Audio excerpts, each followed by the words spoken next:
போர்கள் ஓய்வதில்லை என புத்தகத்தை எழுதி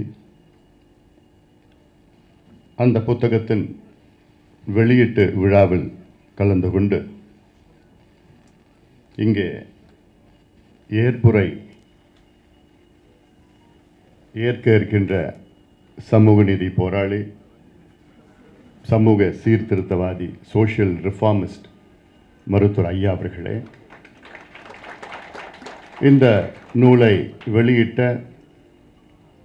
எங்களுடைய குடும்ப நண்பர், மிக எளிமையான குடும்பத்தில் பிறந்து இன்று லட்சக்கணக்கான இளைஞர்களுக்கு கல்வி கொடுத்து கொண்டு பல சீர்திருத்தங்களை செய்து வேலூர் மாவட்டம் மட்டுமல்ல தமிழகத்தில் உள்ள மாணவ மாணவிகளுக்கு ஒளியேற்று இருக்கின்ற விஐடி பல்கலைக்கழகத்தின் வேந்தரும் நிறுவனரும் ஐயா முனைவர் திரு விஸ்வநாதன் அவர்களே, இந்த நூலை பெற்ற உலக புகழ்பெற்ற விஜிபி குழுமத்தின் தலைவர் முனைவர் மரியாதைக்குரிய திரு சந்தோஷம் அவர்களே, நம்ம எல்லாம் அன்போடு வரவேற்ற பாட்டாளி மக்கள் கட்சியின் கௌரவ தலைவர் திரு ஜி.கே. மணி அவர்களே, நன்றி உரை ஆற்ற இருக்கின்ற முன்னாள் மத்திய இணை அமைச்சர் ஏ.கே. மூர்த்தி அவர்களே, இந்த இனிய விழாவிற்கு வருகை தந்திருக்கின்ற முன்னாள் மத்திய இணை அமைச்சர் அரங்கவேல் அவர்களே, முன்னாள் நாடாளுமன்ற உறுப்பினர் அவர்கள், செந்தில் அவர்கள், பால் அவர்கள், அருள், ஜெயபாஸ்கரன் அவர்கள் உள்ளிட்ட இங்கே வருகை தந்திருக்கின்ற அத்துணை கட்சியின் நிர்வாகிகள், அமைப்புகளை சார்ந்தவர்கள், பெரியோர்கள், தாய்மார்கள், ஊடக நண்பர்கள் உள்ளிட்ட உங்கள் அனைவருக்கும் அன்புமணி ராமதாஸ் பணிவான வணக்கங்கள். உங்கள் அனைவரையும் நானும் ஒரு முறை அன்போடு வரவேற்கின்றேன். காரணம், இது எங்களுடைய ஐயாவுடைய புத்தக வெளியீட்டு விழா, நூல் வெளியீட்டு விழா. எங்களுக்கெல்லாம் ஒரு மகிழ்ச்சியான ஒரு நாள். இந்த நூலை பற்றி நான் எதுவும் பேசப் போவது கிடையாது. காரணம், நீங்கள் எல்லாம் அதை படித்து நீங்கள் தெரிந்து கொள்வீர்கள். இங்கே இருப்பவர்களுக்கு இந்த நூலை பற்றி உங்களுக்கு நன்றாக தெரிந்திருக்கும். இதற்கு முக்கியமாக ஒருவருக்கு நான் நன்றி சொல்ல வேண்டும். பாவேந்தன் அவர்களுக்கு நான் தனிப்பட்ட முறையிலே நன்றி சொல்ல வேண்டும். காரணம், இந்த நூலை அவர் தொகுத்து ஐயா அவர்கள் சொல்ல அவர் எழுத அதெல்லாம் தொகுத்து இந்த நூலை உருவாக்கியிருக்கின்றார்கள். இந்த நூலில் இருப்பது எங்களை பொறுத்தவரை வெறும் ஐயா செய்த வெறும் 10% தான். 90% இந்த நூலிலே கிடையாது. அதை பற்றி பேச வேண்டுமென்றால் மணிக்கணக்கில் பேசலாம். நம்முடைய கௌரவ தலைவரை விட்டால் நான் ஒரு நாள் முழுவதும் பேசிக்கிட்டே இருப்பார். தண்ணி கூட குடிக்காமல் பேசிகிட்டே இருப்பார் அவர். ஏன்னா அவ்வளோ இருக்குது, பேசிக்கிட்டே இருக்கலாம். எவ்வளோ சாதனைகள் நான் சொல்லியிருக்கிறேன். ஒரே வார்த்தையில் சொல்லிட்டேன், சமூக சீர்திருத்தவாதி, அவ்வளோதான். Social reformist. இப்படி ஒரு மனிதன் உருவாகுவது மிக மிக அரிது. 100 ஆண்டுகளுக்கு முன்பு ஒரு மனிதன் பிறந்தார், தந்தை பெரியார் அவர்கள். அவரும் ஒரு சமூக சீர்திருத்தவாதி, சோஷியல் ரெவல்யூஷனரின்னு சொல்லலாம், சமூக போராளி என்று சொல்லலாம். அதே குணம் உடைய நம்முடைய மருத்துவர் ஐயா அவர்கள் சமூக சீர்திருத்தவாதி. ஏன்னா இந்த சமூக சீர்திருத்தவாதி என்றால் எல்லாமே எல்லாம் ஒன்று சேரும். அது கல்வியிலையா, சுகாதாரத்திலையா, நீர் மேலாண்மையிலையா, விவசாயத்திலையா, சட்டத்திலையா, நம்முடைய வேந்தர் அவர்கள் ஐயா சொன்னது போன்று இன்னும் எத்தனையோ செயல்களை ஐயா செய்ய வேண்டும் என்று வேந்தர் மரியாதைக்குரிய ஐயா விஸ்வநாதன் அவர்கள் கேட்டுக்கொண்டார். நிச்சயமாக இது எல்லாமே உள்ளடங்கியது ஒரு சமூக சீர்திருத்தவாதி. எனக்கு பொறுப்பு வேண்டாம், பதவி வேண்டாம், சட்டமன்றத்தில் நாடாளுமன்றத்தில் என் கால்கள் படாது என்று யாராவது சொல்லுவாங்களா? சொல்லி இன்னைக்கு இருக்கிறாங்களா? எனக்கு தெரிஞ்சு 2 பேர் தான் இதுக்கு முன்பு. எந்த பொறுப்பும் இல்லாமல், எந்த பதவியும் இல்லாமல். ஒருத்தர் மகாத்மா காந்தி, அடுத்தது ஜெயபிரகாஷ் நாராயணன், இன்று மருத்துவர் ஐயா. இந்தியாவிலே 3 பேர் தான். தந்தை பெரியார் கூட ஈரோடு மாநகராட்சியில் தலைவராக இருந்தார். இப்படி மற்ற தலைவர்கள் எல்லாம் ஏதோ ஒரு பொறுப்பில் இருந்திருக்கார். ஆனால் ஐயாவை நீங்கள் எல்லாம் ஒரு போராளியாக பார்த்துருப்பீங்க, ஒரு மருத்துவராக பார்த்துருப்பீங்க, ஒரு விவசாயியாக பார்த்துருப்பீங்க, பல கோணங்களை நீங்கள் பார்த்துருப்பீங்க. ஒரு எழுத்தாளராக நிறைய பேர் பார்த்துருக்க மாட்டீங்க. ஐயா இது வரைக்கும் 19 நூல்களை வெளியிட்டிருக்கின்றார். இது 20வது நூல். இது எத்தனை பேருக்கு தெரியும் தெரியல. 20 நூல்களை ஐயா அவர்கள் எழுதியிருக்கின்றார். இவர் எழுத்தாளர். அதில் ஒன்று பார்த்தீங்கன்னா சுக்கா மிளகா சமூக நீதி ஒரு நூல். அடுத்தது எங்கே தமிழ். இது முக்கியமான கேள்வி. தமிழை வச்சு தான் ஆட்சிக்கு வராங்க. ஆனால் எங்கேயும் தமிழ், எதிலும் தமிழ்னு பார்த்தா எங்கேயுமே கிடையாது. அடுத்தது இசையின் இசை. அந்த கோணத்துலையும் நீங்கள் எத்தனை பேர் பார்த்துருக்கீங்க தெரியல. பன்னிசை மன்றம் ஒன்று தொடங்கி இன்னைக்கு தமிழ் இசையை இன்று உலக அளவிலே பிரபலப்படுத்த வேண்டும் என்ற நோக்கத்தில் இசை கலைஞர்களை வரவழைச்சிட்டு எங்கே மலேசியா, சிங்கப்பூர், இலங்கை, மும்பை எங்கே இருந்தெல்லாம் வர வச்சு அவங்களுக்கு தங்க பதக்கங்கள்லாம் கொடுத்து 2 நாள் காலையிலேருந்து மாலை வரைக்கும் அங்கே உட்காந்துக்கிட்டு அந்த இசை நிகழ்ச்சியில் நடத்திக்கிட்டு கேட்டுட்டு இருப்பார் ஐயா அவர்கள். ஏன்? தமிழ் இசையை வளர்க்க வேண்டும் என்ற நோக்கத்தில். பாட்டாளி சொந்தங்களே என்ற ஒரு நூல். அதன் பிறகு அக்னி அம்புகள். அது பின்னாடி பெரிய கதை நிறையா இருக்குது. இன்னைக்கு தீரன் வரலை. அவர் வந்திருந்தாருன்னா அவரும் ஏன்னா தொடக்க பயணத்திலேருந்து எவ்வளோ அவருக்கு பக்கத்தில் இருந்து பார்த்துருக்காங்க. அதன் பிறகு என் குரல் ஒரு புத்தகம். கழகத்தின் கதை எல்லாருக்கும் தெரியும், எந்த நிலையில் இருக்குதுன்னு தெரியும். எல்லாருக்கும் அது சரிங்க, அரசியல் பேச வேண்டாம்னு நான் பார்க்குறேன். நான் ஒரே தீர்வு தமிழ் ஈழம். நம்முடைய கௌரவ தலைவர் அவர்கள் ஏதோ ஏன்னா அவர் விட்டா நிறைய பேசிகிட்டு இருப்பார். ஈழத்தை பற்றி, தமிழ் ஈழத்தை பற்றி, ஐயாவுக்கும் தமிழ் ஈழம் என்று சொன்னால் அதில் குறைஞ்சது ஒரு 10 மணி நேரம் பேசலாம். பேசுறதுலாம் நான் சொல்கிறதுனா சும்மா இவர்களெல்லாம் இல்லை, என்னென்ன சம்பவம் நடந்தது. நான் உலகத்தில் எங்கே போனாலும் இலங்கை தமிழர்கள் எங்கே என்னை பார்த்தாலும் முதல் என் கையை பிடிச்சி முதல் கேள்வி கேட்கறது ஐயா நல்லா இருக்காருங்க. அவ்வளோ சந்தோஷமாக கேட்பாங்க. எங்கே போனாலும் முதல் கேள்வி எங்களுக்கு அவர் மட்டும்தாங்க உண்மையாக உழைச்சிட்டு இருக்கிறார். எந்த எதிர்பார்ப்பும் இல்லாமல், எப்படி இன்வெர்டட் காமர்ஸில் எந்த எதிர்பார்ப்பும் இல்லாமல். எந்த எதிர்பார்ப்புனா என்ன? மற்றவங்களாம் அது வியாபாரமாக பண்ணிட்டு இருக்காங்க. ஐயா அது ஒரு போராட்டமாக பண்ணிட்டு இருக்கிறார். அப்போ கேட்குறப்பெல்லாம் நல்லா இருக்காது, அவர் நல்லா இருக்கணுங்க. அப்படி எவ்வளோ நடந்திருக்குது. இங்கே நடந்த போராட்டம் மட்டும் கிடையாது, இது இல்லாமல் எவ்வளோ நடந்திருக்குது. அதில் அடுத்தது மக்களை காக்கும் மது விளக்கு. மக்களை காக்க மது விளக்கு. இதை பற்றி பேசணுன்னா மணி கணக்கெல்லாம் கிடையாது, நாள் கணக்கு பேசணும். நாள் கணக்கு பேசணும். அவர் செய்த மது விளக்குக்காக, மது ஒழிப்புக்காக, மது விளக்கு மது ஒழிப்புக்காக இன்னைக்கு இந்தியாவிலே அவரை போன்று யாரும் செய்தது கிடையாது.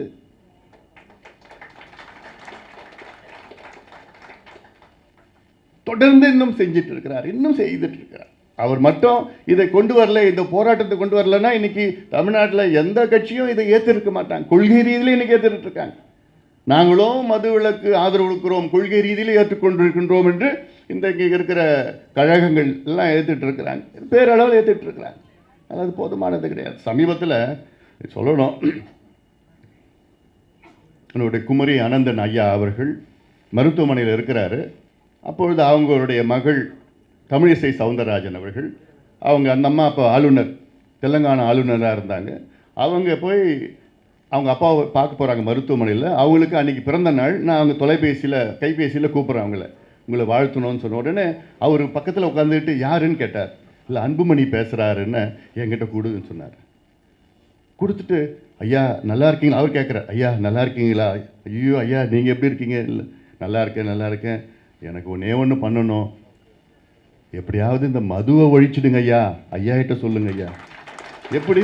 மருத்துவமனையில் அவருக்கு உடம்பு சரியில்லை, எனக்கு ஃபோனை வாங்கி அவங்க பொண்ணுக்கிட்ட இருந்து ஃபோனை வாங்கி ஐயாயிட்ட சொல்லுங்கள் எப்படியாவது மதுவை ஒழிச்சிடுங்கன்னு ஒருத்தர் சொல்கிறாருன்னா இன்னைக்கு இவங்கெல்லாம் ஐயாவை எப்படி நடத்தணும் ஐயாவை.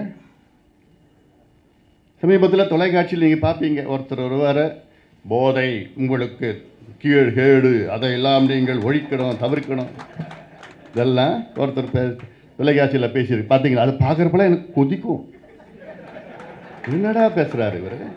ஒரு கையெழுத்து போட்டால் எல்லாத்தையும் முடிச்சுட்டு போயிடலாம், ஒரே கையெழுத்து போட்டால் முடிச்சிடலாம் எல்லாத்தையும். அதை விட்டுட்டாரு. போதை உங்களுக்கு கேடு இதெல்லாம் பேசுறதுலாம் எங்கே எல்லாம் நம்ம என்னமோ நினச்சிட்டு இருக்காங்க, எல்லாம் முட்டாள் நினச்சிட்டு இருக்கானுங்க. அடுத்தது எழுக தமிழ்நாடே. எழுந்த மாதிரிலாம் தெரியல, அப்பப்போ எழுதுவோம், அப்படியே மட்டும் தூங்கிட்டு இருக்கிறோம். எலெக்ஷன் வந்ததுன்னா 200-300 கொடுத்தா சந்தோஷமாக ஆகிடும். இதுதான் தமிழ்நாட்டினுடைய தலையெழுத்து. அடுத்தது நதிநீர் பிரச்சனைக்கு நான் விரும்பும் தீர்வு. என்ஜினியரால் கூட அந்த தீர்வுலாம் கொண்டு வர முடியாது, எங்கள் ஐயாவால் கொண்டு வர முடியும். ஏன்னா எல்லா இடத்துலையும் பார்த்துருக்காரு, எங்கேயே போயிருக்காரு, எல்லாம் எவ்வளோ தீர்வுகள் எங்ககிட்ட இருக்கு. அதை நடைமுறைப்படுத்த வேண்டும். எங்களுக்கு ஆதங்கம், ஆசை இல்லை, ஆதங்கம். அதிகாரம் மட்டும் இருந்ததுன்னா போதும். அதுவும் அதிகாரம்னா என்ன, ஒரு 6 மாதம் அதிகாரம் இருந்ததுன்னா போதும், எவ்வளோ நடைமுறைப்படுத்தலாம். நம்முடைய ஐயா விஸ்வநாதன் அவர்கள் சொன்னது போன்று கோதாவரி காவிரி மட்டுமில்லை, இங்கே இருக்கின்ற நதிநீர் எப்படி செய்யணும். ஒவ்வொரு நதியை பற்றி எங்களுக்கெல்லாம் நாங்கள் PhD படிச்சிருக்கிறோம்.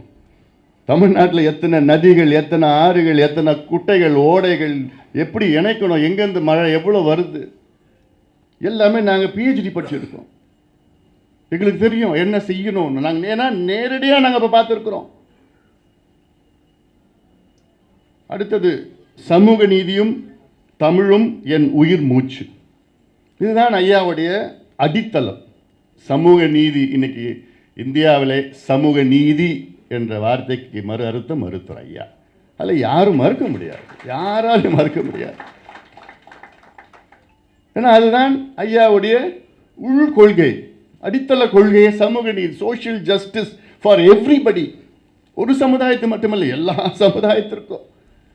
இந்த நூலை படித்தாலே இப்போ தெரிஞ்சுப்பீங்க. ஏன்னா இதை நான் சொல்கிறேன், இந்த நூலில் வெறும் 10 விழுக்காடு தான் இருக்குது.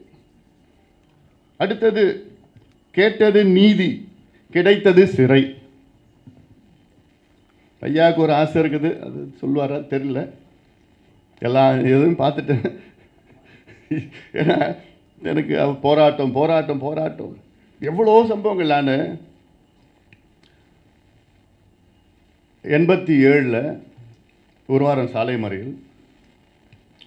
அப்போ ஐயாவை கைது பண்ணுறாங்க. நான் அப்போது மெட்ராஸ் மெடிக்கல் காலேஜில் 2வது வருஷம் படிச்சுட்டு இருக்கிறேன், செகண்ட் இயர் MBBS படிச்சுட்டு இருக்கிறேன். சென்னை மருத்துவக் கல்லூரி எங்கே இருக்குன்னா ஜெயில் பக்கத்தில் இருக்குது, உங்களுக்கு தெரியும்னு நினைக்கிறேன். MMC இந்த பக்கம் இருக்குது, அப்புறம் ஒரு ரோடு வருது, அப்புறம் சாலை வரும், அந்த பக்கம் சென்ட்ரல் ஜெயில். அங்கே காலேஜ் முடிச்சுட்டு 4 மணிக்கு காலேஜ் முடிச்ச உடனே நான் நேராக நடந்து போவேன். அங்கே போய் அப்புறம் டோக்கன் கொடுப்போம், வெளியில் அப்புறம் உட்காந்துட்ருக்கணும் வெளியில், அங்கே பார்க்கணுன்னு சொல்லிவிட்டு அப்புறம் கொஞ்சம் நேரம் கொடுப்பாங்க. எனக்கு கடலாம் கலங்கும் பார்த்த உடனே. ஆனால் ஐயா வந்து சிரிச்சிட்டு தான் வருவார். நான் நல்லா இருக்கிறேன் அப்படின்னு சிரிச்சு. எங்களுக்கெல்லாம் அவ்வளோ அழுகையாக வரும். அது மட்டும் இல்லை, எங்கள் காலேஜில் உங்கள் அப்பா ஜெயிலுக்கு போயிருக்கிறாரு, ஜெயிலில் இருக்கிறாரு அப்படிலாம் சக மாணவர்கள்லாம் பேசுகிறப்பெல்லாம் மனசெல்லாம் அவ்வளோ வலிக்கும் எங்களுக்கெல்லாம். எவ்வளோ அவமானம் பட்டிருக்கிறார் ஐயா, எவ்வளோ அசிங்கம், எவ்வளோ அவமானங்கள், எவ்வளோ கஷ்டங்கள், எவ்வளோ வருத்தங்கள். அவர் எதுவும் வெளியில் சொல்ல மாட்டார். நாங்கள் கூட இருந்து இங்கே இருக்கிறதா எங்களுக்கு தெரியும், எங்கள் அம்மாவுக்கு தெரியும். அதெல்லாம் என்னென்னமோ பேர் சொல்லுவாங்க, மரம் வெட்டி, குடிசை கொளுத்தி, இப்படி அப்படின்னு என்னென்னமோ சொல்கிறப்போ எவ்வளோ வலிக்கும் மனசெல்லாம். இவ்வளோ செஞ்சிருக்கிறாரே ஒரு மனுஷன், யாராவது செய்ய முடியுமா? இனி யாராவது செய்ய முடியுமா? இல்லையா?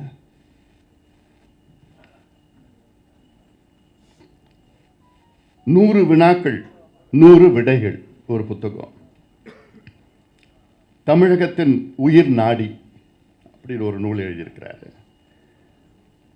தத்தளிக்கும் கல்வி, இதுதான் நம்முடைய வேந்தர் அவர்கள் பல முறை சொல்லியிருக்கிறார். தத்தளிக்கும் கல்வி எப்படி இருக்கணும்? ஐயாவுடைய நோக்கம் கல்வினா சுகமான கல்வி. சுகமான கல்வினா நல்ல சந்தோஷமாக குழந்தைங்க போய் பள்ளிக்கூடம் போகணும். கட்டணமில்லா கல்வி, சுமையில்லா கல்வி. மூட்டை தூக்கிட்டு போகக்கூடாது, எது புத்தகத்தை மூட்டை தூக்கிட்டு போகக்கூடாது. இப்படியெல்லாம் இலவச கல்வி, இப்படியெல்லாம் ஒரு கல்வி கொடுக்கணும்னு எப்போ இது சொன்னது? எப்போ? 40 ஆண்டுகளுக்கு முன்பு சொன்னார். இன்னுமே நிறைவேற முடியலையே, நிறைவேறலையே. பண்பாட்டு சீரழிவுகள், பண்பாட்டு சீரழிவுகள்லாம் இப்போ நம்ம தெரிஞ்சு போச்சு என்னென்ன இருக்குது. அமெரிக்காவில் நடக்கிறது நம்ம இங்கே நடக்கிறோம். வேலண்டைன்ஸ் டே அங்கே போனால் உடனே இங்கே வேலண்டைன்ஸ் டேயில் அதுதான் கொண்டாடுறோம். நம்ம பொங்கல் கொண்டாடுறது இல்லை. நேற்று திருவண்ணாமலை போயிட்டு வந்தால் வர வழியில் பார்த்தா எங்கே பார்த்தாலும் அந்த தீபத்தை ஏற்றி வச்சுருக்காங்க வீட்டிலலாம். அவ்வளோ சந்தோஷமாக இருந்தது எனக்கு உண்மையில். எங்கே பார்த்தாலும் எங்கேடா நான் கேட்டுருந்தேன், என்னோட கூட வந்திருக்கலாம், என்ன பார்க்குறதுக்கே சந்தோஷமாக இருக்குது. எங்கே பார்த்தாலும் வீட்டுக்கு வெளியில், கடையில், மேலே, வாசலில் எங்கே பார்த்தாலும் அப்படியே தீபத்தை ஏற்றி வச்சுருக்கிறாங்கன்னா இதெல்லாம் நம்முடைய கலாச்சாரம், பண்பாடு, நாகரிகம். இதை காப்பாற்றுவது தான் நம்முடைய பெருமை. தமிழன்னு சொல்லிட்டு இருக்கிறோம். நம்முடைய மொழி உலகத்திலே பழமையான மொழி. ஆனால் இன்றைக்கி யாராவது தமிழ் பேசிகிட்டு இருக்காங்களா? தமிழ் இருக்கா தமிழ்நாட்டில்? அடுத்தது சமூகம், சில பதிவுகள், ஒரு புத்தகத்தை நூலை எழுதியிருக்கிறாரு. தமிழகம் எங்கே போகிறது, இது போன்ற ஒரு 19 நூல்களை ஐயா அவர்கள் எழுதியிருக்கிறார். இந்த நூல் 20வது நூல். போர்கள் ஓய்வதில்லை. இந்த நூலில் எவ்வளோ சாதனைகள் இருக்குது. நான் கேட்குறேன், இன்றைக்கி ஆளுங்கட்சியும் எதிர்கட்சியும் வேறு எந்த கட்சியும் இந்த நூலில் இருக்கிற ஏதாவது ஒரு சாதனை இவங்க யாராவது பண்ணியிருக்காங்களா? ஒரு சாதனை நான் கேட்குறேன். எந்த துறையில், எந்த துறையில்? ஏன்னா அதை பற்றி தெரியாது அவங்களுக்கு. கேட்டால் இந்த மாடல் அந்த மாடல்னு சொல்லிட்டு இருப்பாங்க.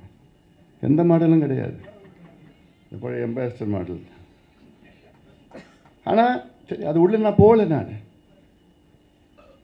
பெண்களுக்கு 1000 ரூபா கொடுத்தா அவங்க வாழ்க்கை மாறிடுமா? முடிஞ்சு போச்சு அவங்க வாழ்க்கை, அப்படி சந்தோஷமாக ஆகிடுவாங்களா?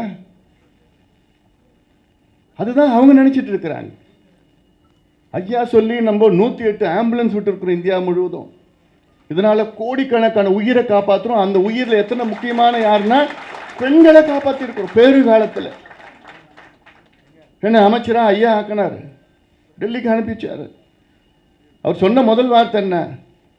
அமைச்சரானதுக்கு பிறகு நான் அவர்கிட்ட கேட்குறேன், அப்பா என்ன பண்ணணும்? ஒன்றுமே ஒரு சிந்தனை, ஒரு நொடி கூட யோசிக்கல. ஜனாதிபதிக்கு கிடைக்கின்ற வைத்திய வசதி சாதாரண குப்பஞ்சுப்ப முனியனுக்கு கிடைக்கணும், அதுக்கு நீ என்ன பண்ணுவியோ செய்யும். அடுத்த நாள் நான் பிரதமரை பார்க்குறேன், மன்மோகன் சிங், அன்றைக்கு பிரதமர் மன்மோகன் சிங் பார்க்குறேன். அவர்கிட்ட கேட்டேன், sir what should I do? அவரும் இதுதான் சொல்கிறார். நான் சின்ன வயசில் நான் கிராமத்தில் இருந்தேன், எனக்கு மருத்துவ வசதி இல்லை, இன்றைக்கி எனக்கு கண் பார்வை போனது காரணம் அதுதான். நீ கிராமத்தில் மருத்துவத்தை நீ கொண்டு வரணும். அதே 2 பேருக்கும் அதே யோசனைகள் தான். பிறகு அதெல்லாம் தேசிய கிராமப்புற சுகாதார திட்டத்தை கொண்டு வந்தோம். அதெல்லாம் பல மாற்றங்கள் கொண்டு, இதுதான் திட்டங்கள், இதுதான் மக்களுடைய வாழ்க்கையை மாற்றுகின்ற திட்டங்கள், இதுதான் உண்மையான திட்டங்கள். 1000 ரூபாய் நான் கொடுத்துட்டேன், 1500 ரூபா கொடுத்துட்டேன், 2000 ரூபா கொடுத்து உங்கள் காசாக கொடுத்தீங்க? சரி, எங்கள் காசு, அரசாங்கம் காசு, நாங்கள் வரி கட்டின பணம். அது அவங்களோட வாழ்க்கையோட உயர்ந்துருச்சா? ஐயா சொல்கிறது என்ன? கடைய முடியா? பெண்கள் சந்தோஷமாக இருப்பாங்க, சட்டம் ஒழுங்கு பிரச்சனை இல்லாமல் இருக்கும். போதையை ஒழிங்க, இந்த பசங்க பிள்ளைங்கள்லாம் நல்ல எதிர்காலம் இருக்கும். விவசாயத்தை பெருகுங்க, தமிழ்நாடு வளமாக இருக்கும். விவசாய நிலத்தை காப்பாற்றுங்க, நம்ம எதிர்காலம் சந்தோஷமாக இருக்கும். நீர் மேலாண்மைக்கு அதில் முக்கியத்துவம் கொடுங்க, பணத்தை அதில் நிதியை அதில் போடுங்க. அடுத்த 200 ஆண்டுகள் தமிழர் இளைஞர்களும் தமிழக மக்களும் சந்தோஷமாக இருப்பாங்க, தண்ணி பிரச்சனை இல்லாமல் இருப்பாங்க. இதுதான் திட்டங்கள், இதுதான், இதில் தான் முக்கியமாக ஈடுபடணும்னு எவ்வளோ சொல்லியும். இப்போ ஏகே மூர்த்தியை பற்றி சொல்லியிருக்கிறாங்க அந்த புத்தகத்தில். ஒரு முறை 98ல் அப்போ தான் நம்ம மத்தியில் சேர்றோம் அமைச்சராக. அப்போது யாருக்கு அமைச்சர்னு கேட்குறாங்க. யார் கொடுத்தாரு ஐயா அமைச்சர் பதவி? தலித் எழில்மலை. தலித் எழில்மலை. ஆனால் கேட்டால் இது ஜாதி கட்சி, இது வன்னியர் கட்சி. ஐயா யாருன்னா ஜாதி, ஒரு ஜாதி தலைவர். அதே மாதிரி தான், அதே போன்று தான் அண்ணல் அம்பேத்கரையும் கொண்டு வந்துட்டாங்க. அண்ணல் அம்பேத்கர் என்பவர் தேசிய தலைவர், பன்முகத்தன்மை உள்ள தலைவர், தேசிய தலைவர். மகாத்மா காந்தி எப்படி ஒரு தேசிய தலைவரோ, மகாத்மா காந்தி உலக தலைவர் அவர். இதே போன்ற ஒரு தேசிய தலைவர் அண்ணல் அம்பேத்கர் அவர்கள். ஆனால் அவர் வந்து ஏதோ பட்டியலின தலைவராக கொண்டு வந்த தோற்றத்தை உருவாக்கி அது மாதிரி கொண்டு வந்துட்டாங்க. அதே போன்றுதான் ஐயாவையும் இன்னைக்கு. ஐயா இன்று ஒரு தேசிய தலைவர், தேசிய அளவில் சீர்திருத்தங்கள், சமூக சீர்திருத்தங்களை கொண்டு வந்த தலைவர். ஆனால் இன்னைக்கு ஐயா என்னன்னா ஜாதி ஜாதி ஜாதி ஜாதி. எல்லா ஜாதிக்கும், எல்லா மதத்திற்கும், எல்லா இனத்திற்கும், தமிழ் ஈழத்திற்கும், தமிழர்களுக்கு, உலக தமிழர்களுக்கு எவ்வளோ மாற்றங்கள் கொண்டு வந்த ஒரு தலைவர். அவரை கொச்சைப்படுத்தி, அசிங்கப்படுத்தி, அவமானப்படுத்தி, இப்படி தான் இருப்பார், அப்படி தான் இருப்பார். எதுக்கு? அரசியல் ஆதாயத்திற்காக, அரசியல் ஆதாயத்திற்காக. ஐயாவை சிறுமப்படுத்தணும் அவங்களோட நோக்கம். வளரக்கூடாது, கட்சி வளரக்கூடாது, இந்த இயக்கம் வளரக்கூடாது. சரி, நீங்க பண்றீங்களா, ஆட்சி பண்ணி என்ன செய்கிறீங்க? என்ன செய்கிறீங்க? ஒரு தலித் எழில்மலைக்கு ஒரு அமைச்சர் பதவி கொடுக்கிறாரு. இதுவே நினைச்சு பாருங்க. அப்போ இதுவே எவ்வளோ ஒரு சமூக சீர்திருத்தவாதின்னு அப்போ நினைச்சு பார்க்கணும் நீங்க. அப்போ 98 நடந்தது. நானும் ஐயாவும் போறோம், காரில் போகிறோம். எதில்? டாக்ஸியில் போகிறோம். ரோட்டில் போயிட்டுருக்கோம். பார்த்தா முன்னாடி வந்து திடீர்னு எங்களை ஓவர்டேக் பண்ணிட்டு போகுது. எது? ஒரு பெரிய அம்பாசிடர். பார்த்தா சாதா ஒய் ஒய் ஒய் சவுண்டு, சைரன். முன்னாடி ஒரு வண்டி, பின்னாடி ஒரு வண்டி போகுது. அப்புறம் பார்த்தா தலித் எழில்மலை உள்ள வந்துட்டுருக்கார். நானும் இவன் டாக்ஸியில் போயிட்டுருக்கோம். அப்புறம் நான் சொல்கிறேன், அப்பா அப்பா அப்போ ஒரு தலித் மந்திரி போகிறார்ப்பா. அவ்வளோ சந்தோஷப்பட்டார் ஐயா. அப்போ அவ்வளோ சந்தோஷப்பட்டார். நான் கேட்குறேன், நான் இப்போ சொன்னேன், இப்போ எனக்கு ஒரு ஆதங்கம். நீங்கள் அந்த வண்டியில் போயிருக்கணும். என்ன கூட ஆதங்கம் அது.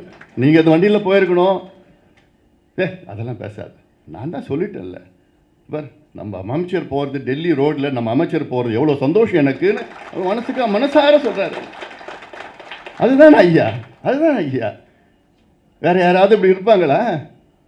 வேறு யாராவது இருப்பாங்களா? இல்லை. எங்கள் வீட்டிலலாம் யாரும் தங்க மாட்டார். நான் ஏகேஎம் அமைச்சராக இருந்தார், நான் அமைச்சரோ வேலு அரங்கவேலு, எங்கள் வீட்டுக்கெல்லாம் எங்கேயுமே தங்க மாட்டார். அவர் ஹோட்டலில், தமிழ்நாடு ஹோட்டலில் தான் தங்கிட்டு இருப்பார். அவ்வளோதான். வருவார், சாதாரணமாக இருப்பார். அங்கே டாக்ஸியில் போவார், அங்கே வண்டியிலோட ஏற மாட்டார். இப்படி ஒரு எளிமையான ஒரு தலைவர் எங்களுக்கு கிடைச்சிருக்கிறாங்க. தமிழ் சமுதாயத்துக்கு கிடைச்சிருக்கு, இந்தியாவுக்கு கிடைச்சிருக்குது.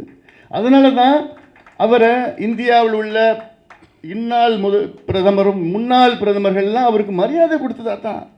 அந்த மரியாதை எத்தனை பேர் கிடைக்குது? மரியாதை வந்து வாங்கிறது கிடையாது, அவங்க கொடுக்கறது. ராஜீவ் காந்தி காலத்திலையும் அவர் எத்தனையோ பிரதமர், சந்திரசேகர் தவிர மற்ற எத்தனையோ பிரதமர், ராஜீவ் காந்தி பார்த்துருவோம். அதன் பிறகு விபி சிங், அவ்வளோ நண்பர்கள், இருவரும் நண்பர்கள். அப்புறம் நரசிம்மராவை பார்த்தாரு, அதே பிறகு தேவகவுடாவை பார்த்தாரு. சந்திரசேகர் மட்டும் அது கொஞ்சம் குறுகிய காலத்தில் தான் இருந்தார். அதுபோல் வாஜ்பாய் சொல்லவே வேண்டாம். வாஜ்பாய் ஒரு முறை கேட்குறாரு, ஐயா ஐயா ஃபோனில் எடுத்தாருனாலும் உடனே லைனுக்கு வந்துடுவார் வாஜ்பாய் பிரதமர். அப்போ பிரதமராக இருந்த நேரத்தில் யாராவது அப்படி பண்ணுவாங்களா? எந்த பிரதமராவது அவங்க பிரதமர் ஆஃபீஸில் இருந்து, sir 1 minute please hold the லைன்னு சொல்லுவாங்க. இப்போ பிரதமர்லாம் பேசணுன்னா ஃபோன் பண்ணுன்னா, okay sir thank you will get back, திருப்பி கூப்பிடணும். 1 நாள் 2 நாள் ஆகும். அப்போது சார் லைனில் இருங்க சொல்லி அடுத்த 1 நிமிஷத்தில் அவர் வருவார். சார் அப்படின்னு சொல்லுவார் வாஜ்பாய். அவர் நினச்சி பாருங்கள், ஒரு இந்தியாவுடைய பிரதமர் ஐயா ஃபோன் பண்ண அடுத்த அப்படியே கனெக்ட் பண்ணி அப்படியே எடுப்பார். நான் I want to see you, meet, please come. அவர் அப்பாயின்மெண்ட் கொடுக்க மாட்டார், ஐயாவை கேட்பார், நீங்கள் எப்போ வரீங்கன்னு கேட்பார். நானும் போவோம், நானும் அப்பப்போ நான் அப்படியே கொஞ்சம் கொட்டிட்டு போயிடுவேன் ஐயா கூட போகிறப்பெல்லாம். அங்கே போன உடனே இப்போ மணி கணக்கில் பேசிட்டு உடனே ஐயா வந்து, sir you are very busy, நான் கிளம்புறேன்னா, no no no not at all for you, nothing, I am not. அவ்வளோ சந்தோஷமாக வருவார். நான் கிளம்புறேன்னு சொன்னேன்னா எங்களை வழி அனுப்புறதுக்கு வெளியில் வரைக்கும் வருவார். Sir please sir you sit டவுன்னு சொல்லுவார். ஐயா சொல்லுவார், இன்னொன்று நான் ஐ வில் கம்னு வெளியில் அங்கே வாசலில் எங்கள் காரில் ஏறி நாங்கள் 2 பேரும் உட்காருவோம். இங்கே நின்றுட்டுருப்பார் வாஜ்பாய், பிரதமர், இந்தியாவுடைய முன்னாள் பிரதமர் நின்றுட்டுருப்பார். அங்கே நாங்கள் போய் திரும்புகிற வரைக்கும் நான் திரும்பி பார்ப்பேன், வேணுமே பார்ப்பேன், நின்றுட்டு இருப்பார் இங்கே. அந்த பக்கம் போனோன்னா அப்போ தான் உள்ளே போவார். அதுதான் ஐயா, அதுதான் ஐயா. அதன் பிறகு மன்மோகன் சிங் பற்றி உங்களுக்கு தெரியும். அவ்வளோ ஐயா மீது அவ்வளோ பாசம், அவ்வளோ எத்தனையோ முறை சந்திச்சு. ஆனால் ஒரு முறை கூட ஐயாக்காக தனிப்பட்ட முறையிலையோ எங்களுக்காகவோ எதுவும் கிடையாது. இந்த சமூகத்திற்காக, தமிழ் சமூகத்திற்காக, இந்தியாவுக்காக ஒவ்வொரு கோரிக்கையும் வைத்தது. அதுதான் அந்த யூபிஏ மீட்டிங்கில் சந்திச்சது, சோனியா காந்தி அம்மையாரை பார்க்கறதுலாம் இதுதான் தமிழ்நாட்டு பிரச்சனை, இந்தியா பிரச்சனை, சமூக நீதி, இடஒதுக்கீடு எப்படி, இதுக்காக தான் சந்திப்பார். இன்னைக்கு நரேந்திர மோடி அவர்கள் இந்தியாவின் மூத்த அரசியல் தலைவர் ஐயா என்று நம்ம இன்னைக்குடைய பிரதமர் மோடி அவர்கள் பல முறை சொல்லியிருக்கிறார். ஐயா பார்த்தாலும் கட்டி பிடிச்சோம். ஏன் ஐயாவுடைய சிம்பிளிசிட்டி, எளிமை. ஒரு முறை சொல்லியிருக்கு, வாஜ்பாய் ஐயா பார்க்கணும்னு சொன்னார். ஐயா வந்து வாஜ்பாய் முன்னாள் பிரதமர் பார்க்கணும்னு சொன்னோன்னா ப்ளீஸ் கம் டு பார்லிமெண்ட் ஹவுஸ்ன்னு சொல்லிட்டார். அப்புறம் ஐயா சொன்னார், sir I promised I will not enter the assembly of the parliament. நான் சத்தியம் பண்ணிட்டேன், நான் அசம்பிளி ஆஃப் பார்லிமெண்ட்டுக்குள்ளே நான் வரமாட்டேன்னு சொன்னோன்னே அவருக்கு அவ்வளோ அப்படியா, okay no please wait, I will come, I will meet you in 7 RCR race course road, அவருடைய வீடு, ½ an hour ப்ளீஸ் கம் தேர்னு பார்லிமெண்ட்டில் இருந்த வாஜ்பாய் அவர்கள் இதற்காக நேரடியாக அவர் வீட்டுக்கு போய் ஐயாவை அரை மணி நேரம் சந்திச்சுட்டு மீண்டும் வாஜ்பாய் அவர்கள் பார்லிமெண்ட்டுக்கு போகிறார். இது போன்ற எத்தனையோ சம்பவங்கள் இருக்கு. ஏன்? ஏன்னா ஐயாவை பற்றி அவங்க எண்ணத்தில் அவ்வளோ மரியாதை. காரணம் அவரோட சமூக சீர்திருத்தவாதி. ராஜேஷ் பைலட் இன்னைக்கு இருந்திருந்தாருன்னா அவர் பிரதமராக இருந்திருக்கலாம். அப்போ அப்படிப்பட்டவர் இன்னைக்கு ஐயாவை இந்தியாவில் உள்ள அனைத்து ஒடுக்கப்பட்ட, தாழ்த்தப்பட்ட, பிற்படுத்தப்பட்ட மக்களின் தலைவர் என்று ஒரு பட்டம் ஐயாவை கொடுத்துருக்கலாம். அப்போ கொடுத்தார். டெல்லியில் இப்போ அந்த தலைவர்கள்லாம் இல்லை. இப்போ ராம்விலாஸ் பாஸ்வான் அவர் ஒரு பட்டியலினத்தை சார்ந்தவர். ஆனால் ஐயா மீது அவ்வளோ பாசம், அவ்வளோ சரத் யாதவ், முலாயம் சிங் யாதவ், லாலு இப்போ இருக்கிறார். அவர் தலைவர்கள்லாம் ஐயா போனான்னா உடனே வந்துடுவாங்க, ஐயா பார்க்க வந்துடுவாங்க. அப்படிப்பட்டவரை இன்னைக்கு ஒருத்தர் வந்து வேலை இல்லை அவருக்குன்னு சொல்கிறார்.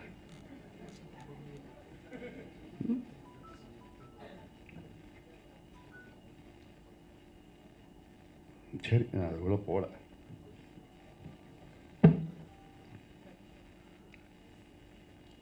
இன்னைக்கு எல்லா சமுதாயத்திற்காக இன்னைக்கு ஐயா ஒரு போராளி. எல்லா சமுதாயத்திற்கு. ஆனால் ஐயா கடைசியில் பேர் என்னன்னா, அது ஒரு ஜாதி கட்சி, இது வன்னியர் கட்சி.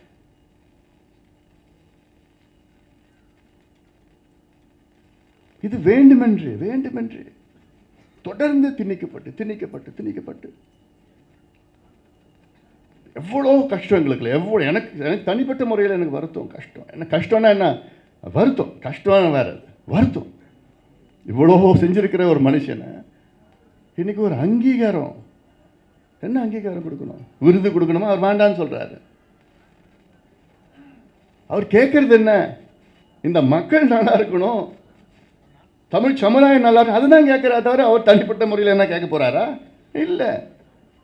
சமூக நீதி பற்றி பேசுறீங்க, மீட்டிங் போட்டு மேடை போட்டு பேசுறீங்க, சமூக நீதியை நிலைநாட்டுங்க, நடைமுறைப்படுத்துங்கன்னு சொல்றாரு. அதை பற்றிலாம் அவங்களுக்கு கவலை இல்லை. ஆனால் அவருடைய எண்ணம் சொல்கிறார்ல, கடைசி வரைக்கும் குச்சி வச்சுக்கிட்டு ஊண்டிட்டு கூட நான் இந்த ஊமை மக்கள் தான் இதெல்லாம், ஊமை ஜனங்களுக்கு நான் ஒரு போராளியாக இருப்பேன். ஊமை மட்டும் இல்லை, இந்த மக்கள்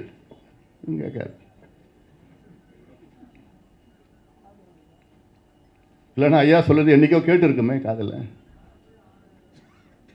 காதலை கேட்டு இருந்ததுன்னா நேரம் எவ்வளோ சீர்திருத்தங்கள் செஞ்சிருக்கலாமே. ஐயா விஸ்வநாதன் அவர்கள் கல்வியை பற்றி சொன்னார்.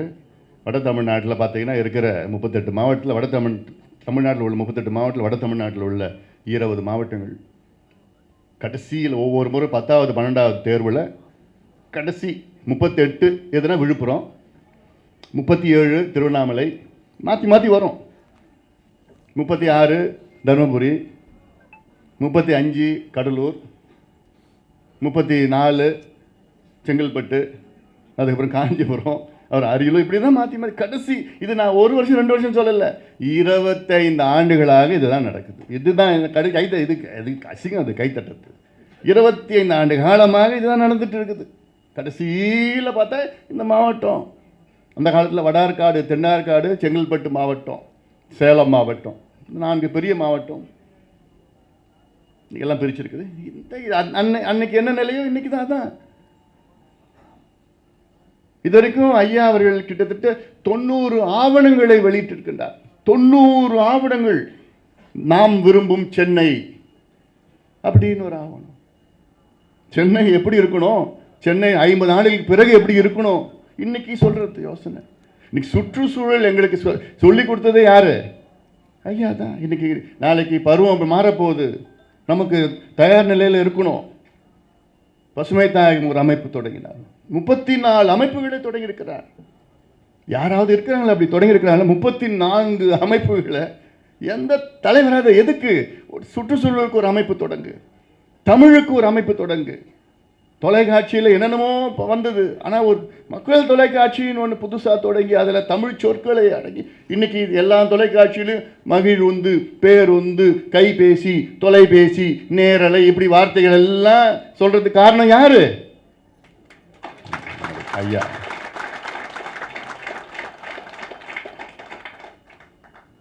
மாநாடு மயிலாடு. ஆனால் இன்னைக்கு தமிழ் பேச வைக்கிற அதை மாற்றி இன்னைக்கு தமிழ் பேச வைக்கிற அதை யார் செய்தானா? எங்கள் ஐயா தான். நான் கேட்குறேன், இவர் ஐயா எது எனக்கு தெரிஞ்சது என்ன, வேற ஏதாவது ஜாதியில் பிறந்து, வேற ஏதாவது சமுதாயத்தில் பிறந்து, இல்லை வேற ஏதாவது மாநிலத்தில் பிறந்திருந்தாருன்னா நேரம் உலகத் தலைவர் அங்கீகாரம் கிடைச்சிருக்கும். அந்த அங்கீகாரத்துக்காக தான் ஐயா வேலை செய்யலை. ஐயா இல்லை, அவருக்கு அங்கீகாரம்லாம் தூசி போன்றது. எங்களுக்கு ஏக்கம் இருக்கு, எங்கள் மனசில் ஏக்கம் இருக்கு. இவ்வளோ செய்த மனுஷன் நீ அங்கீகாரம், நீ பாராட்ட வேண்டாம், கொச்சப்படுத்தாத. பாராட்டுறதுக்கு உங்களுக்கு மனசில் வராது, கொச்சப்படுத்தாதீங்க.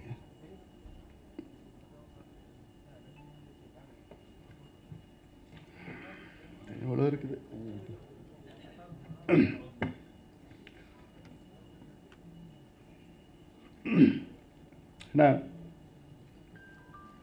ஐயாவுடைய இந்த பயணத்தில் முக்கிய பங்கு எங்களுடைய அம்மா.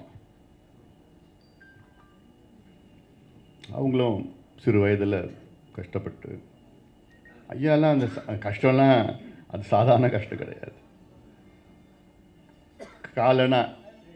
காலனா ஏதாவது வாங்கிறது, காலனா இல்லாத அந்த காலம் ரொம்ப சிரமப்படாது. அது பேசணுன்னா அதுக்கு நிறையா பேச வேண்டியதாக இருக்கும். இவ்வளோ சிரமப்பட்டு கஷ்டப்பட்டு, ஆனால் படிப்பு அந்த கல்வியை விடலை. படித்து அங்கே ஊரில் கிராமத்தில் இல்லை, அப்புறம் சென்னையில் மூட்டை தூக்கி அதில் வர வருமானம்.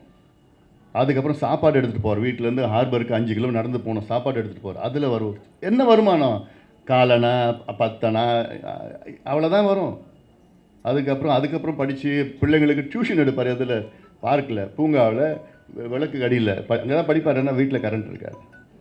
அப்படி எடுத்து அதுக்கப்புறம் படித்து ஒரு மருத்துவராக தேர்வு பண்ணப்போ பணம் இல்லை கட்டுறதுக்கு. எங்கேயோ போயிட்டார், தஞ்சாவூருக்கு போய் ஆற்றுல போய் விழுந்துடலான்னு போனார். அப்புறம் எல்லாம் பிடிச்சி கூப்பிட்டு வந்து அவரையெல்லாம் சேர்ந்து பணம்லாம் போட்டு படித்து ஒரு கையெழுத்து போட்டு அமெரிக்காவில் இருந்திருப்பார் ஐயா. வீசா, அப்போல்லாம் அமெரிக்காவுக்கு வீசா ஜஸ்ட் கையெழுத்து போட்டால் போதும். அவருடைய நண்பர்கள், ஐயாவுடைய கல்லூரி நண்பர்கள்லாம் இன்றைக்கி கிட்டத்தட்ட ஒரு 40 பேர் அமெரிக்காவில் அங்கே மிகப்பெரிய அளவில் மிகப்பெரிய அளவில் அங்கே இருக்கிறாங்க. அந்த நிலை நீங்கள் ஐயாவுக்கு வந்திருக்கும். கையெழுத்து போட்டிருந்தாலும் வீசா கையெழுத்து அவ்வளோதான். அப்போல்லாம் அப்ளை பண்ண போதும். ஆனால் நான் இங்கே இருப்பேன், என் மக்கள் இன்னைக்கு இவ்வளோ மோசமாக இருக்குன்னு ஒரே காரணத்துக்காக தான் இந்தியாவில் இங்கே தங்கி இங்கே வந்து இங்கே மருத்துவராக வேலை செஞ்சு ஒரு இயக்கத்தை தொடங்கி சமூக நீதி போராட்டம் செஞ்சு போராட்டங்கள் செய்து செய்து செய்து பிறகு பார்த்தார் கட்சியை ஒன்று தொடங்கி கட்சிக்கு போட்டு இதெல்லாம் பண்ணி எல்லா சமுதாயத்திற்கும் தாழ்த்தப்பட்ட சமுதாயம் சிறுபான்மை மக்களுக்கு இத்தனையோ நாடார் சமுதாயம் பிரச்சனையாக இங்கே முதல்ல குரல் கொடுக்குது ஐயா தான். இப்படி எல்லாத்துக்கும் அருந்ததியருக்கு இன்னைக்கு இடஒதுக்கீடு கிடைச்சது யாருன்னா ஐயா தான். இஸ்லாமியர்களுக்கு இடஒதுக்கீடுனா ஐயா தான். தென் மாவட்டத்தில் கலவரம்னா நேராக போய் ஐயா தான் அங்கே பண்ணிட்டு இருக்காரு. இன்னைக்கு நான் கேட்குறேன், வட மாவட்டம் 30 ஆண்டுகளுக்கு முன்னாடி எந்த நிலையில் இருந்தது? தினம் கலவரம், தினம் இந்த இந்த இந்த மட்டும் கிராமத்தை கொளுத்துவாங்க, அந்த கிராமத்தை கொளுத்துவாங்க, இங்கே அடிப்பாங்க, வெட்டுவாங்க, குத்துவாங்க, கொலை நடக்கும், அவ்வளோ மோசமாக இருக்கும். பிறகு ஐயா வந்த பிறகுதான் இன்றைய வரைக்கும் அமைதியாக இருக்குது வட தமிழ்நாடு. அதுக்கு ஒரே காரணம் ஐயா தான். ஒரே காரணம் இல்லை. எங்களுக்கும் நாங்கள் அரசியல் ஆதாயம் வேணும் அப்படின்னு சொன்னால் ஒரு நிமிஷத்தில் மாற்றலாம். அதை கன்சால்டேஷன் என்ன பிரச்சனை பண்ணால் எல்லாம் ஒன்றா வருவாங்கன்னா அந்த எண்ணம் எங்களுக்கு இல்லை. யாரும் வழக்கு வாங்கக்கூடாது, கேஸ் வாங்கக்கூடாது, படிக்கணும், வேலை. அதுக்கு தான் போராட்டம். இடஒதுக்கீடு வாங்கி கொடுக்குறாரு. எதுக்கு இடஒதுக்கீடு? படித்து வேலைக்கு போகணும். அதுதான் எங்களோட நோக்கம். தவிர நீ சும்மா வச்சுட்டு நீ அடிதடியில் ஈடுபட்டு நீ பண்ணாத, வேண்டாம், அதெல்லாம் வேண்டான்னு சொல்கிறவர் ஐயா. ஆனால் அதுக்கு ஏதாவது அங்கீகாரம்? ஐயாவுக்கு வேலை இல்லை. இதுதான் அங்கீகாரம். அதனால் இன்னும் எவ்வளோ இருக்குது பேசலாம் மனசில். இது போதும். இன்னைக்கு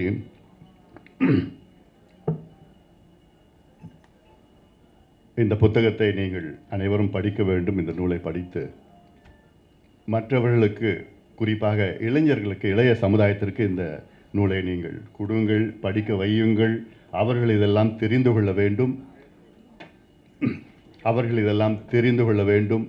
தெரிந்து கொண்டு ஐயாவை பற்றி, ஐயா செய்த போராட்டங்களை பற்றி, ஐயா செய்த சாதனைகளை பற்றி தெரிந்து கொண்டு ஒரு சமூக மாற்றத்தை நாம் எல்லோரும் சேர்ந்து கொண்டு வருவோம். சமூக மாற்றம், அதுதான் ஐயா அவர்களுடைய நோக்கம். சமூக மாற்றத்தை நாம் எல்லோரும் சேர்ந்து, சமூக மாற்றம்னா எல்லாம் அடங்குகிறது. அது கல்வி, சுகாதாரம், வேலைவாய்ப்பு, வேளாண்மை, சுற்றுச்சூழல், நீர் மேலாண்மை, குடிநீர் பிரச்சனை எல்லாமே சேர்ந்தது தான் சமூக மாற்றம். அந்த மாற்றத்தை நாம் எல்லோரும் சேர்ந்து நாம் அடைவோம் என்று நாம் இந்த நேரத்திலே, இந்த நாளில் நாம் உறுதியேற்போம். நன்றி.